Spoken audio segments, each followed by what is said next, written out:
A black man never imagined that stopping to help a stranger on the side of the road would change his life. For years he had convinced himself that second chances weren't meant for men like him, men with pasts too heavy to escape. Stuck in a dead-end job, living paycheck to paycheck, he had long since given up on the dreams he once had. But one simple act of kindness sets off a chain of events he never saw coming. When a wealthy businessman shows up at his door with an offer he can't refuse, he realizes that maybe, just maybe, his story isn't over yet. In the quiet outskirts of Atlanta, Georgia, where the streets were lined with modest homes and the distant hum of traffic from the city echoed through the night, Deshaun Carter lived a life of quiet resilience. At 55, he had seen more hardship than most. His hands, rough and calloused from years of labor, told the story of a man who had fought his way through life, battling demons both external and internal. He was a man who had learned the hard way that second chances didn't come easy, and for people like him, they rarely came at all. Deshaun had been born into struggle. His childhood home had never been a place of warmth or comfort, it had been a battleground. His father, a man with a temper as fierce as his grip on a bottle, had ruled with an iron fist, while his mother, too lost in her own addiction, had been nothing more than a shadow in the background. Nights were filled with the sounds of shattering glass, raised voices, and the occasional thud that sent shivers down his spine. By the age of 10, Deshaun had learned that love, in his household, was something conditional, something that came and went like the flickering light of a dying bulb. But fate, in its cruel indifference, had other plans. The night the police had shown up at his door, after a neighbor finally decided enough was enough, should have been the beginning of something better. Instead, it was just another chapter in his story of displacement. Foster care had been no salvation. Moved from house to house, from one indifferent guardian to another, Deshaun had learned early that no one was coming to save him. No one was going to hold his hand through the storm. By the time he was 16, he had stopped waiting. With no one to steer him right, Deshaun had found solace in the streets. The gang had been more than just a crew, it had been family. A twisted, dangerous family, but a family nonetheless. It had given him a sense of belonging, a purpose, even if that purpose had led him down a path of crime, addiction, and self-destruction. By 20, he was already lost in the haze of drugs and the adrenaline of fast money. By 30, he had hit rock bottom. The night his wife, the only good thing he had ever known, had died in a car accident while he was locked away in a rehab facility, was the night Deshaun realized that life had stripped him of everything. The streets had given him something, but they had taken even more. So he had made a choice. It had taken years, painful, grueling years, to claw his way back, to rid his body of the poison he had once relied on, to silence the ghosts that whispered temptations in the dead of night. And though he had won that battle, the war had left him scarred. He had lost his wife, lost any hope of reconnecting with his estranged son, lost the dreams of a life he had once envisioned for himself. What he was left with was a simple, quiet existence. A job delivering food from a small restaurant on the south side of Atlanta. A tiny apartment with a leaking faucet, and a fridge that was never full but never empty. And one true friend, Raymond Johnson, the old war veteran who lived just down the street. Raymond was the only person who had ever truly believed in him. He had been the one to get Deshaun his job, the one to remind him, time and time again, that he was more than his past. They spent their evenings on Raymond's porch, watching the sun dip behind the rooftops, sharing stories that were equal parts tragedy and wisdom. It was Raymond who knew Deshaun's deepest secret, the one he barely admitted to himself, that deep down he still had dreams. Despite everything, Deshaun had never let go of his love for cars. Before life had swallowed him whole, he had spent his teenage years working in an old auto shop, learning the ins and outs of engines, transmissions, and the satisfying hum of a well-tuned machine. He had always dreamed of working in the logistics industry, maybe even becoming a warehouse manager, overseeing shipments, keeping things running smoothly. He had the skills, he just didn't have the opportunity. No one wanted to take a chance on an ex-convict with a past like his. So he had settled. He told himself that delivering food was enough, that making ends meet was all that mattered. But in the quiet of the night, when the world was still and the memories crept in, he knew he wanted more. He just didn't believe he would ever get it. It was late, too late for a man like him to be out on the roads unless he was working. The air was thick with the remnants of the humid Georgia summer, and the streets were quiet, save for the occasional flicker of headlights cutting through the darkness. Deshawn had just finished his shift, the last few deliveries taking him farther than usual, and all he wanted now was to get home, take off his shoes, and let the weight of the day slip away. But as he turned onto the dimly lit stretch of highway leading to his neighborhood, something caught his eye. A car pulled over on the shoulder, its hazard lights blinking against the empty road. At first he told himself to keep driving. It wasn't his problem. He had places to be, a bed to get to. And besides, stopping to help strangers in the middle of the night was a good way to end up on the morning news as a cautionary tale. But as he got closer, he saw her, a young woman, probably in her late 20s, crouched by the car, a cell phone wedged between her ear and her shoulder, struggling with a tire iron that was clearly too stubborn for her to handle. She was alone, and from the way she kept glancing around nervously, she knew as well as he did that this wasn't the safest place to be stranded. Deshawn sighed, running a tired hand over his face before pulling his truck to a stop a few feet behind her. "Shit," he muttered under his breath. He wasn't sure if this was a good idea, but his mama, despite all her flaws, had at least taught him one thing: you don't leave people stranded if you can help it. He gave his horn a quick honk, just enough to let her know someone was there, then stepped out of the truck, keeping his movements slow, non-threatening. He knew how it looked, a black man approaching a lone woman in the middle of the night. He had learned long ago that the world wasn't always kind to men who looked like him, no matter their intentions. "Hey there," he called out, keeping his voice even, calm. "You need some help?" The woman snapped her head toward him, eyes wide with that initial flash of fear he was all too familiar with. But then she took him in his work uniform. The tired lines on his face, the way he stood just far enough away to let her decide whether she wanted his help or not. She hesitated, then let out a frustrated sigh. "Yeah, actually, this damn thing won't budge." Deshawn nodded, stepping closer. "Mind if I take a look?" She gave a small, cautious nod, stepping aside as he crouched down beside the car. The tire was completely shot, a long, wicked gash running through the rubber. No fixing that. He grabbed the jack from her trunk and started working, his hands moving with a kind of ease that came from years of experience. "Looks like you picked up something nasty on the road," he said, glancing up at her as he loosened the lug nuts. "You got a spare?" She nodded, gesturing toward the trunk. "Yeah, just didn't think I'd have to actually use it." Deshawn chuckled. "Tires don't care what you think." A small, relieved laugh escaped her, and for the first time, some of the tension in her shoulders eased. He could tell she was still wary, but she was letting herself trust him, at least a little. As he worked, she hovered nearby, arms crossed over her chest, watching him with a mix of curiosity and lingering nerves. "So, you a mechanic or something?" she asked after a moment. "Nah," Deshawn replied, shaking his head. "Used to work in a shop when I was younger, though. Learned a thing or two." She nodded, watching as he effortlessly maneuvered the spare tire into place. "So what do you do now?" He exhaled through his nose, tightening the bolts with careful precision. "Deliver food. Pays the bills."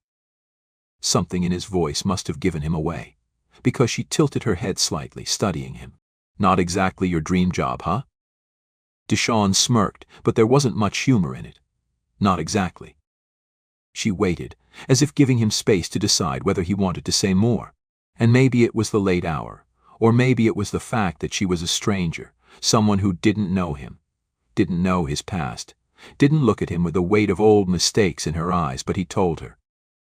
Told her about how he used to love working on cars, how he'd always wanted to do something with it. Told her how he had dreamed of working in logistics, maybe managing a warehouse, making sure things ran smoothly, building something stable. Told her how life had a way of closing doors before you even had the chance to walk through them. She listened. Really listened.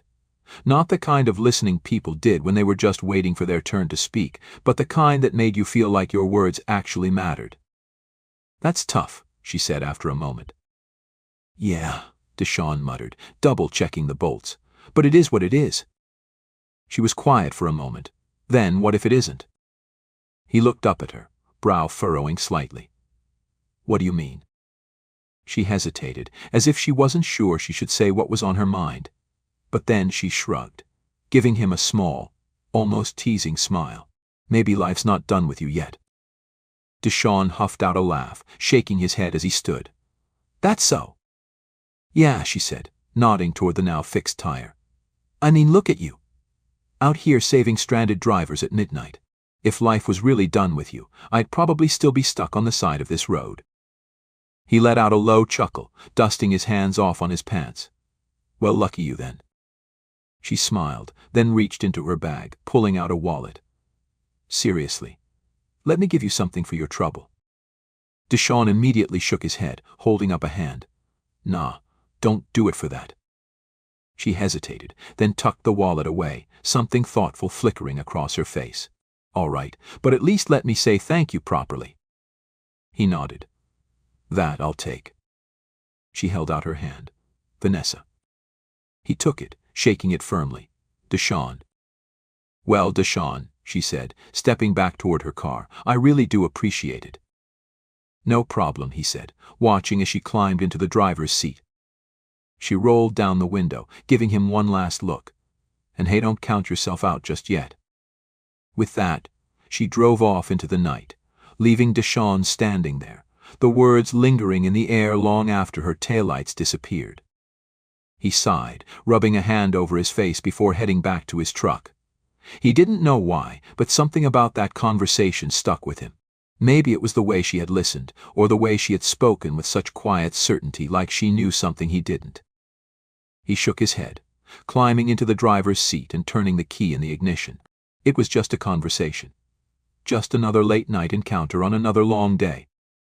And yet, as he pulled onto the road and headed home, he couldn't quite shake the feeling that somehow it mattered.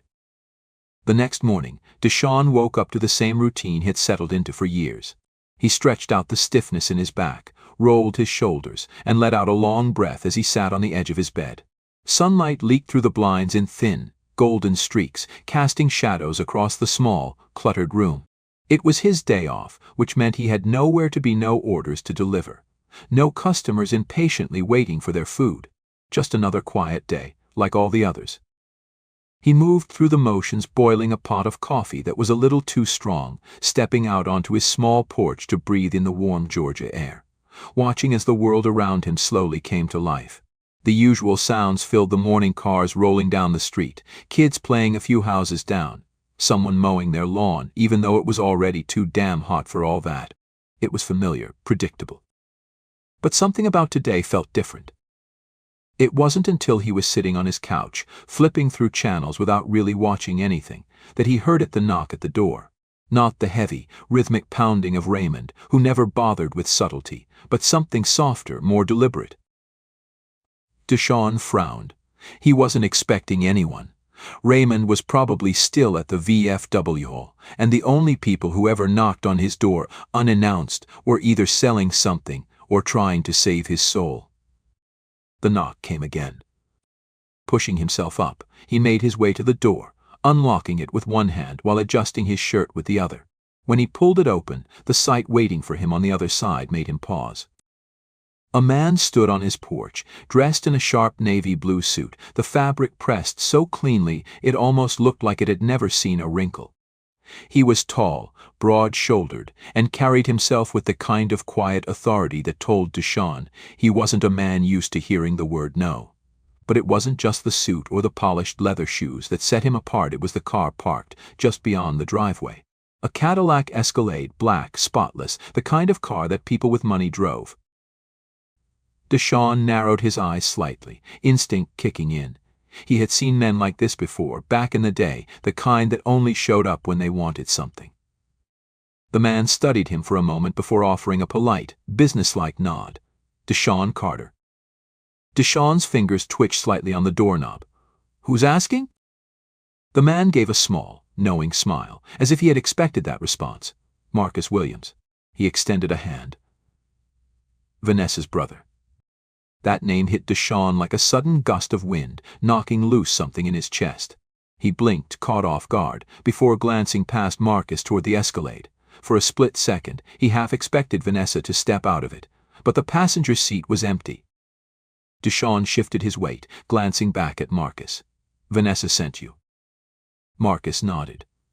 She told me what happened last night. Said she got a flat on the highway and some guy stopped to help her change it. Said he didn't ask for anything in return, just did it because it was the right thing to do. Deshawn shrugged. Wasn't a big deal.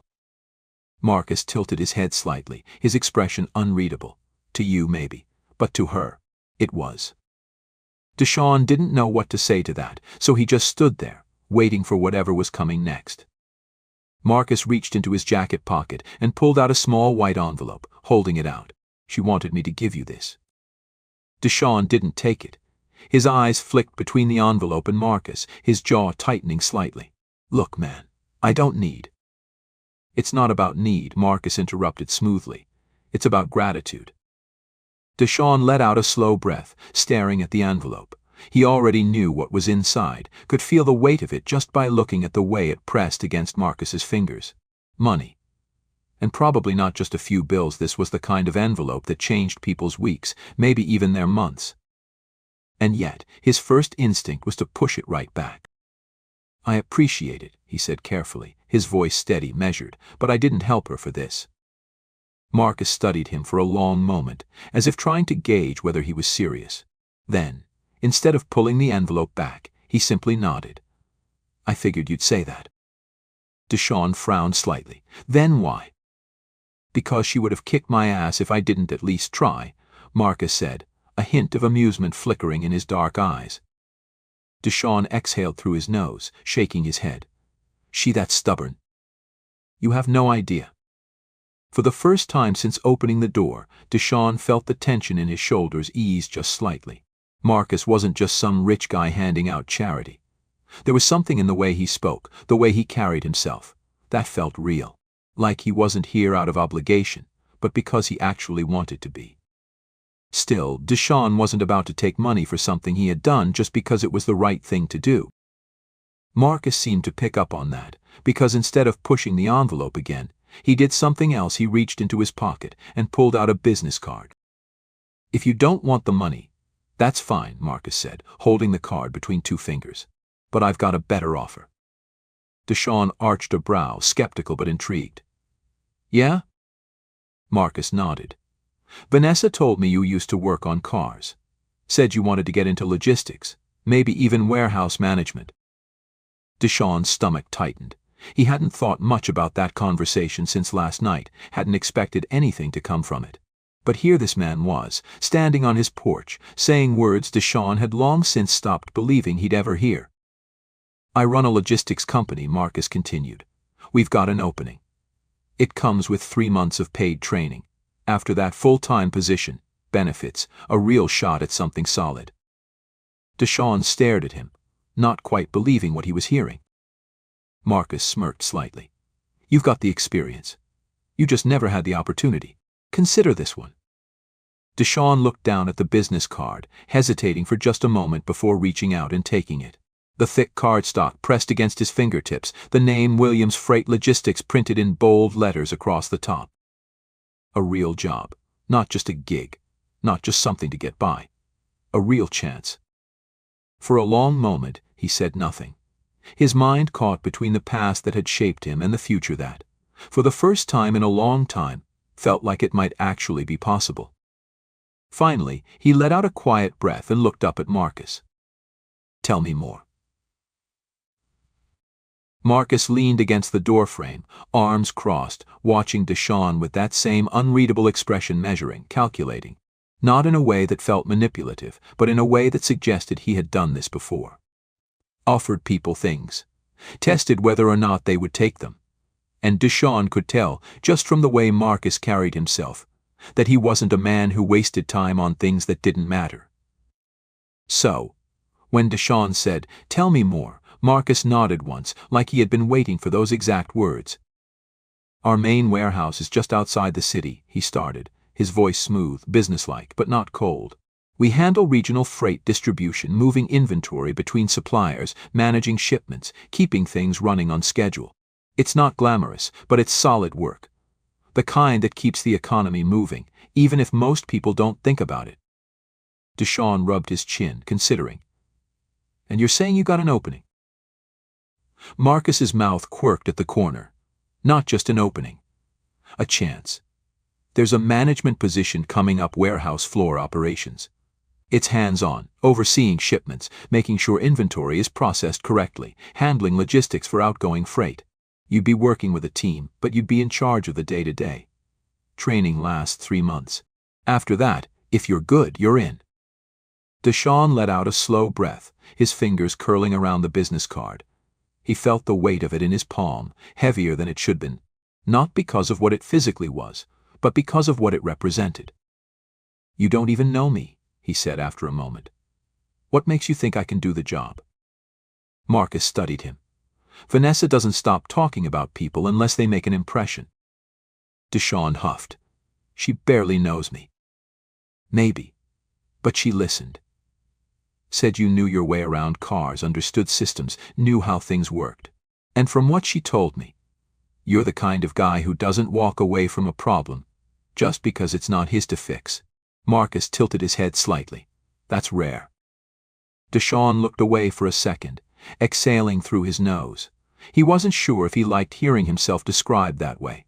He had spent most of his life believing that people didn't expect much from him, that whatever image they had in their heads was already decided the moment they saw him: big, black, a man with a past. But now, here was this stranger, talking to him like he was someone worth investing in. Marcus must have picked up on the hesitation, because he pushed off the doorframe, standing straight. "Look, I don't expect an answer right now, but I do expect you to at least think about it." He pulled another card from his pocket, this one with a direct number written across the back. "If you're serious, call me. We'll set up a meeting." Deshawn took the card, rolling it between his fingers. He glanced at the Cadillac parked in his driveway, then back at Marcus. "What's in it for you?" he asked finally. Marcus gave a short, quiet laugh, shaking his head. "Man, not everything's a hustle." Deshawn arched a brow. "Rich guy showing up at my door, offering me a job out of nowhere. Feels like a hustle." Marcus smirked. "Fair, but this isn't charity, it's business. Good people are hard to find, and I got a feeling you might be one of them." Deshawn didn't say anything. Marcus let the silence sit for a moment, then stepped back. "Think it over," he said, turning toward the car. "But don't take too long. Opportunities don't wait forever." Deshawn watched as he pulled open the driver's side door and slid in. The engine hummed to life, smooth, expensive, powerful. Marcus didn't peel out or speed away, he just pulled off like a man who had done what he came to do and didn't need to press the issue. Deshawn stood there, watching the taillights disappear down the street, the card still clutched in his hand. He had been offered things before. Second chances, fresh starts, ways to make something of himself. But they had always come with conditions, a price to pay, strings attached. And yet this felt different. He went back inside, shutting the door behind him. He set the card on the table, staring at it for a long moment before shaking his head and walking away. He needed time to think. But deep down, he already knew. Something had just changed, and this time he wasn't sure he could ignore it. Deshawn spent the next 2 days pretending he wasn't thinking about it.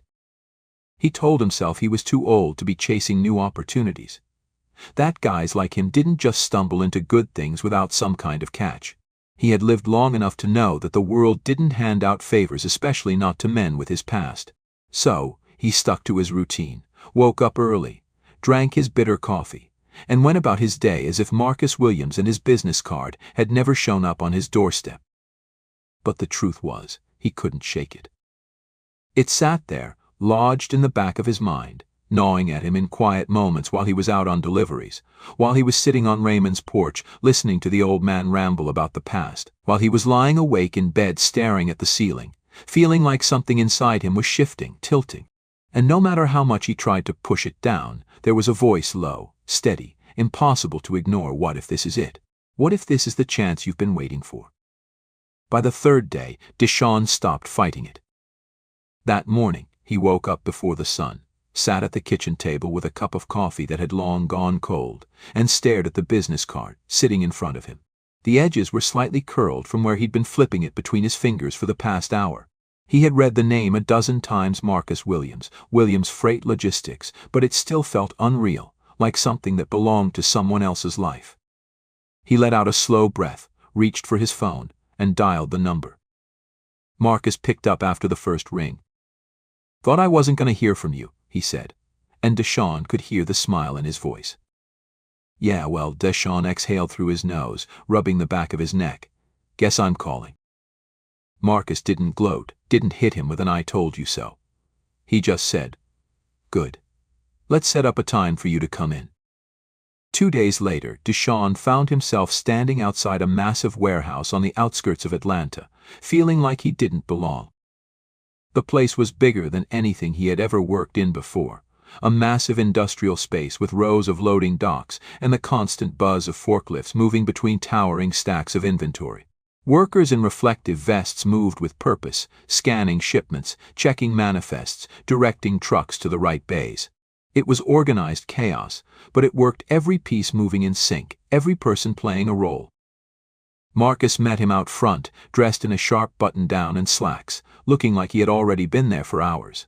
He gave Deshawn a nod, then led him inside, giving him the rundown as they walked. "This is where it happens," Marcus said, gesturing to the open warehouse floor. "We handle distribution for a lot of major suppliers. Everything that comes in has to be logged, sorted, and shipped back out on schedule. No room for mistakes. You think you can handle that?" Deshawn eyed the workers moving in and out of the loading docks. "Looks like a lot." Marcus shrugged. "It is. But I've got a feeling you can keep up." They went over the details, the training schedule, the expectations, the pay. It was good money. Better than anything Deshawn had made in years. Stability. Benefits. A real future. But what stuck with him most wasn't the numbers, it was the way Marcus spoke to him. Like he was capable. Like he was someone worth betting on. After an hour of walking the warehouse, Marcus turned to him, arms crossed. "So, you in or not?" Deshawn let out a slow breath. He thought about the years he had wasted, the jobs that had barely kept him afloat, the way he had convinced himself that this scraping by, just getting through the day, was all he deserved. He thought about Vanessa's words that night on the highway, the way she had looked at him like she saw something in him that even he couldn't see. He thought about Marcus, standing here now, offering him something real. And for the first time in a long time, he decided he wasn't going to walk away from it. "I'm in." 4 months later, Deshawn's life didn't just look different, it felt different. He had gone through the training, learned the ins and outs of the operation, proven himself in ways he hadn't thought he could. He worked harder than he ever had, but for the first time it didn't feel like he was just grinding to survive. It felt like he was building something. With his new paycheck, he moved out of his run-down apartment into a place that actually felt like home. Nothing fancy but solid. His. And he didn't do it alone. When he signed the lease, he made sure there was room for Raymond, because if there was one thing Deshawn knew, it was that you didn't forget the people who stood by you when no one else did. He still worked late some nights, still got grease on his hands, still ended his days feeling exhausted, but it was a different kind of tired now. A good kind. The kind that came from earning something real. And the best part, he didn't just have a job. He had people. Vanessa checked in on him from time to time, sending texts that ranged from professional "hope the job's treating you well" to teasing "told you life wasn't done with you yet." Marcus still kept him on his toes, pushing him, expecting more, treating him like someone who had a future instead of just a past. One night, after a long shift, Deshawn sat on his porch, watching the sky darken, listening to the distant hum of the city. Raymond was beside him, sipping a beer, quiet for a while before finally saying, "Didn't think I'd see the day you got yourself a real job." Deshawn smirked. "Didn't think I'd see it either." Raymond let out a chuckle, shaking his head. "Proud of you, man." Deshawn didn't say anything at first, just sat with those words, letting them settle, letting himself believe them. Then, finally, he nodded, taking a slow sip of his own drink. "Yeah," he said, his voice steady, certain. "Me too." And for the first time in his life, he meant it. Join us to share meaningful stories by hitting the like and subscribe buttons. Don't forget to turn on the notification bell to start your day with profound lessons and heartfelt empathy.